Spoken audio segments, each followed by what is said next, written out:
ಪ್ರಯತ್ನಗಳನ್ನ ನಾನಂತೂ ಪ್ರಾಮಾಣಿಕವಾಗಿ ಮಾಡ್ತಾ ಇದ್ದೀನಿ. ಈ ಕೆಲವು ವರ್ಷದಿಂದ ನಮ್ಗೇನೂ ತೊಂದರೆ ಇರಲಿಲ್ಲ, ಯಾವ ಚಿಂತೆ ಇರಲಿಲ್ಲ ಆಸ್ಪತ್ರೆ. ಯಾಕಂದ್ರೆ ಒಳ್ಳೊಳ್ಳೆ ವೈದ್ಯರಿದ್ರು. ಅದು ಚಿಲ್ಡ್ರನ್ ಸ್ಪೆಷಲಿಸ್ಟ್ ಇರ್ಬೋದು, ನಮ್ಮ ಅನಸ್ಟಿಯೋಪೆಡಿಕ್ ಇರ್ಬೋದು, ಎಲ್ಲ ಕಣ್ಣಿನ ಆಸ್ಪತ್ರೆ ಇದು ಗೈನಿಕ್ ಮತ್ತು ಫಿಸಿಷಿಯನ್ ಅವರು ಎಲ್ಲೂ ಹೋಗಿಲ್ಲ, ಈ ಸರಿ ಡಿಸ್ಟರ್ಬ್ ಆಗಲಿಲ್ಲ. ನಮ್ಗಿದ್ದಾರೆ ಸರ್ವಿಸ್ ಬಂದ್ರ ಮೇಲೆ ಅಂತೂ ತೀರಾ ಇದಾಗಿದೆ.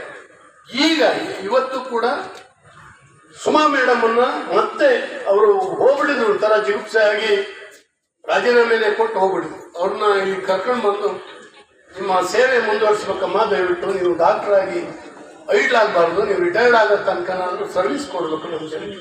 ತುಂಬ ಒಳ್ಳೆ ಸರ್ವಿಸ್ ಕೊಟ್ಟಿದ್ರು ಡೇ ನೈಟ್. ಅವ್ರನ್ನೂ ಕೂಡ ನಮ್ಮ ತಾಲೂಕಿನ ಇನ್ನೊಂದು ಹಾಸ್ಪಿಟ್ಲಿಗೆ ಹಾಕ್ಸ್ಲಿಕ್ಕೆ ಎಲ್ಲ ರೀತಿಯಿಂದ ಪ್ರಯತ್ನ ಮಾಡ್ತಾ ಇದ್ದೀವಿ. ಅದೇ ಇಲ್ಲ ಅಂತೇಳಿ. ಆದ್ರೆ ಆ ಡಾಕ್ಟರ್ ಪಡುವಂತ ಕಷ್ಟ ನೋಡಿದ್ರೆ ಈ ವೃತ್ತಿ ಒಂದು ಬೇಡ ಅನ್ಸುತ್ತೆ ನಮ್ಗೆ. 24x7 ಅವ್ರಿಗೊಂದು ಜೀವನ ಇದೆ, ಅವ್ರಿಗೊಂದು ಕುಟುಂಬ ಇದೆ. ಅದನ್ನು ಕೂಡ ನೋಡ್ಕೊಳ್ಳಿಕ್ಕೆ ಆಗದೆ ಇರುವಂತ ರೀತಿಯಲ್ಲಿ ಸೇವಾ ಮನೋಭಾವದಿಂದ ಕೆಲಸ ಮಾಡುವಂತ ವೈದ್ಯರು ನಮ್ಮ ಆಸ್ಪತ್ರೆನಲ್ಲಿ ಇದ್ದಾರೆ. ಈಗ ಯಾವ ಕಾರಣಕ್ಕಾಗಿ ಇದನ್ನೆಲ್ಲ ಮಾಡ್ತಾರೋ ಗೊತ್ತಿಲ್ಲ. ಅನಾವಶ್ಯಕ ಡಿಸ್ಟರ್ಬ್ ಮಾಡೋದು. ಇವ್ರು ಅಪಾಯಿಂಟ್ಮೆಂಟ್ ಹೊಸದಾಗಿ ಮಾಡಿದ್ದಾರೆ ಅಂದ್ರೆ ಅಪಾಯಿಂಟ್ಮೆಂಟ್ ಮಾಡಲಿಲ್ಲ.